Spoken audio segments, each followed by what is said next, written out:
अस्सलाम वालेकुम, welcome back. जैसे कि आपने टाइटल से देख भी लिया होगा कि इस वीडियो में हम कट ऑफ और जो सवाल कैंसिल हो जाते हैं उसके बारे में बात करेंगे। तो मुझसे ना स्टूडेंट पूछते रहते हैं कि कितने नंबर लेने चाहिए या कितने नंबर ले लें तो हम AKU टेस्ट पास कर लें। तो एज सच AKU के लिए कोई इस तरह की चीज़ नहीं होती, क्योंकि इनकी जो स्पेसिफिकली स्टेज 1 होती है उसमें कह लें कि कट ऑफ का बाकायदा पूछा जाता है और बहुत से स्टूडेंट के सवाल भी आते हैं कि कट ऑफ क्या है या पासिंग क्राइटेरिया क्या है। तो बेसिकली जो कट ऑफ होती है AKU टेस्ट की वो चीज़ वो है कि लाइक अब उन्होंने क्राइटेरिया रखा हुआ है कि जो टेस्ट है उसके बाद जो उनके पास टॉप 300 बच्चे होते हैं या ये चेंज होते रहते हैं, किसी साल 300 होते हैं, हमारी दफ़ा 327 तक थे। उसके बाद इस दफ़ा रिकॉर्ड नंबर हुआ है, ज़्यादा बच्चों को ले, आई थिंक 400 के करीब स्टूडेंट स्टेज 2 में आए हैं। तो बेसिकली कट ऑफ क्या होती है कि जितने जो टॉप 300, 350 या 400 तक उनके पास स्टूडेंट हैं,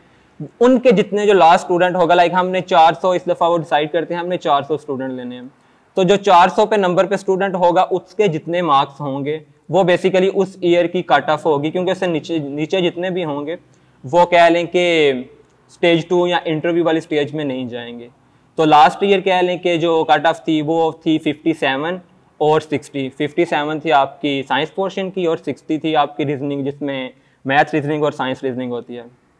तो जो हमारा साल है उसमें आप कह लें कि जो साइंस पोर्शन था जिसमें बेसिक बायो केमिस्ट्री फिजिक्स होती है उसकी 70% थी, और जो रीजनिंग पोर्शन है जिसमें साइंस और मैथ रीजनिंग होती है उसकी 74% थी। और इसी दफ़ा जो उससे पहले साल था उसमें थी 60% साइंसेस की थी और 65 के अराउंड अबाउट थी मैथ पोर्शन या जो हमारे पास रीजनिंग पोर्शन होता है उसकी। तो कट ऑफ चेंज होती रहती है। तो ऐसा इस सवाल का कोई आंसर नहीं है कि आप इतने मार्क्स ले लें तो फिर आप स्टेज 2 में चले जाएंगे या इतने मार्क्स ले लें तो आप इंटरव्यू स्टेज में चले जाएंगे, क्योंकि डिपेंड करता है उस साल के स्टूडेंट के ऊपर और उस साल का जो टेस्ट है उसकी डिफिकल्टी के ऊपर। कि अगर टेस्ट बहुत ईजी आ जाता है तो स्टूडेंट के नंबर 90 तक भी चले जाएंगे, 95 तक भी चले जाएंगे, और अगर टेस्ट बहुत मुश्किल आता है तो वही कट ऑफ कह लें शायद 40-50 तक भी आ सकती है। लेकिन ऐसा नहीं होता, मोस्टली कह लें कि 55-60 से और 80 के दरमियान में ये लाई कर रही होती है। तो आई होप कि आपको क्लियर हो गया होगा कि इसका कोई स्पेसिफिक मार्क्स या कोई इस तरह चीज़ नहीं होती।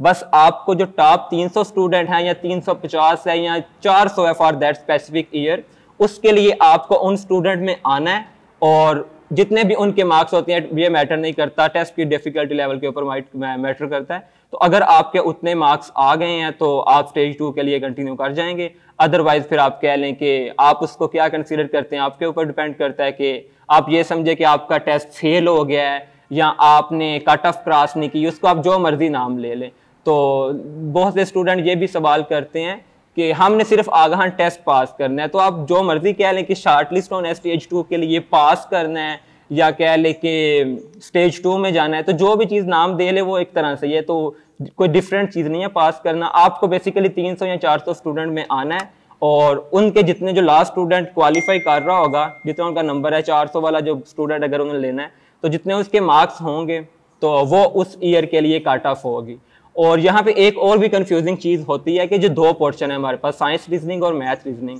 तो दोनों की कट ऑफ डिफरेंट होती है। लाइक पास्ट ईयर्स में ऐसा होता रहा है कि बहुत सारे स्टूडेंट साइंस के कंपोनेंट में बहुत अच्छा परफॉर्म करते हैं, ऑन द अदर हैंड बहुत सारे स्टूडेंट जो हैं वो रीजनिंग पोर्शन में अच्छा करते हैं। लाइक जो FSC बैकग्राउंड से होते हैं वो साइंसेज में बहुत अच्छा परफॉर्म कर जाते हैं, लेकिन मोस्ट ऑफ देम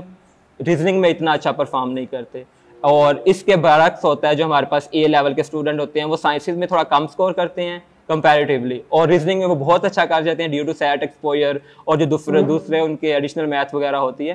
तो इसलिए आसे कह लें कि आपको दोनों कंपोनेंट को भी मैनेज करना होता है अलग से। कि अगर आप कह लें कि फॉर एग्जांपल आप साइंसेज में 100% ले जाते हैं, आइडियल केस है, हो सकता है, होता भी है, स्टूडेंट लेते भी हैं, तो आपकी 100% आ गए साइंसेज में, लेकिन रीजनिंग की अगर आपने वो मिनिमम 60 थी कट ऑफ वो भी क्रॉस नहीं की तो आप स्टेज 2 के लिए शॉर्ट लिस्ट नहीं होंगे। सेम अगर आप रीजनिंग में ले लेते हैं बहुत 100% या बहुत हाई स्कोर, लेकिन साइंसेज में आप उतना नहीं लेते, तो कह लें कि फिर भी आप कट ऑफ नहीं होते। तो आपको ना बैलेंस रखना है ड्यूरिंग अटेम्प्टिंग पेपर के, आपने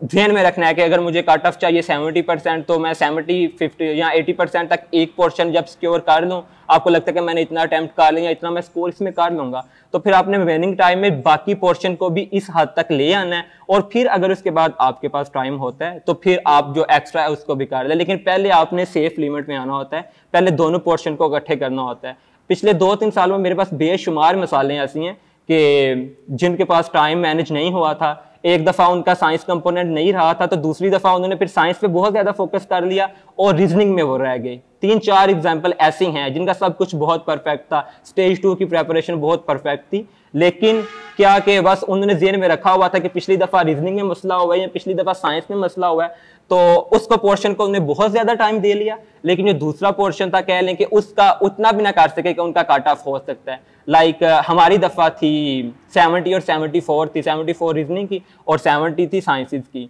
तो मैं एक ऐसे स्टूडेंट को जानता हूँ जिसका उससे पहले साल में कह लें कि रीजनिंग पोर्शन हो गया था और साइंस पोर्शन नहीं हुआ था। फिर उसने क्या किया, जब वो मेरे साल में था तो हम दोनों का कंटेक्स्ट था, तो उसने फिर साइंसेज को बहुत ज़्यादा सीरियस लिया ड्यूरिंग A1 टेस्ट भी। तो साइंसेज पे उसका कट ऑफ से 70 थी, उसका स्कोर कोई 84-5% तक था, लेकिन रीजनिंग में 74 चाहिए थी, उसका अराउंड 69% था। तो बेशक साइंस में बहुत अच्छा था लेकिन वो इंक्लूड नहीं होता, आपको अलग-अलग दोनों कट ऑफ को क्रॉस करना है ताकि आप दोनों जो कह लें स्टेज 2 है उसमें चले जाएं। तो वीडियो काफ़ी लंबी होगी लेकिन मैंने कोशिश किया जो सारी चीज़ें हैं वो इसमें क्लियर हो जाएं, जितने भी पिछले 2 सालों में मुझे सवाल आए हैं इसके मतलब वो सारे क्लियर हो जाएं। और आई होप कि आपको इसमें कोई मसला नहीं होगा, एटलीस्ट आपको अब ये सवाल नहीं कोई मुझसे पूछेगा कि कट ऑफ क्या होती है या कितने मार्क्स ले लूँ तो मैं स्टेज 2 में चला जाऊँगा या चली जाऊँगी, या इस तरह का कोई दूसरे सवाल जो हमने डिस्कस किए हैं। आई होप कि आपको क्लियर हो गए होंगे। तो नेक्स्ट वीडियो में देखते हैं आपको कि उसमें हम क्या डिस्कस करते हैं। तब तक के लिए अल्लाह हाफिज़।